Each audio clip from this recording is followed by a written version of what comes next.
Well, if you're pinching pennies or watching your finances, we are always looking out for you. It is Money Monday, and we are sitting down live once again with President and CEO of Great Lakes Credit Union, David Seeger.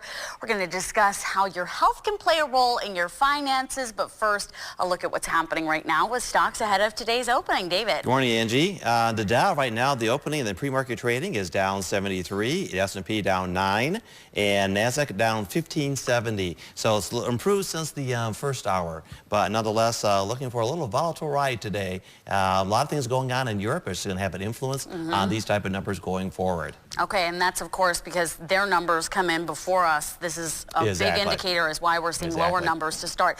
Now let's get to what is happening or how your health can play an impact on your finances. And I have a guess that it has something to do with medical bills. To a certain extent, but there's some other things also that have an influence on it as well. In fact, the University of Michigan did a study and found that a lower credit score was a valid predictor of people with cardiovascular disease. Interesting. And also people with a 401k that make contributions to a 401k had better health habits than people that didn't. Interesting. And better outcomes. Was this just an interesting correlation, or did they find an actual direct link between Mostly the a two? correlation, but I think we can infer that there are some links involved as well. Some of the things that actually the health issues that have an influence on finance, like for example, lack of sleep. The average American has less than 5 hours sleep a day.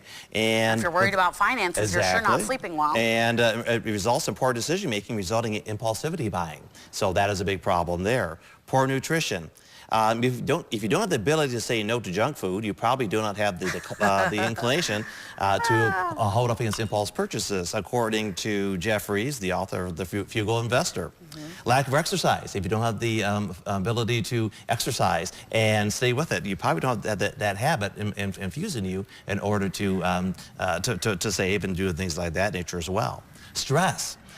We've heard of stress eating. There's a syndrome called stress spending as well. Ooh. Yes. Stress can lead to stress spending. So when you buy a dress when you're having a bad day? Yes, exactly what we're talking about. That is stress spending. Angie's in trouble here. Exactly. And people that are depressed, they're 8 times more likely to have some type of financial issues as well. Interesting. So those are things that you're looking at. Actually, if you work on these type of things, like depression, for example, and you can, if you fix that, you can probably fix some of your financial situation as well, allow you to make better decisions and be able to stick with it, and maybe suppress the impulsivity as well. So if you're having problems with any of those things in your life, the stress, the depression, maybe you should look into whether or not that's affecting your finances. It sounds like it might. Probably does. All right, thanks so much, David.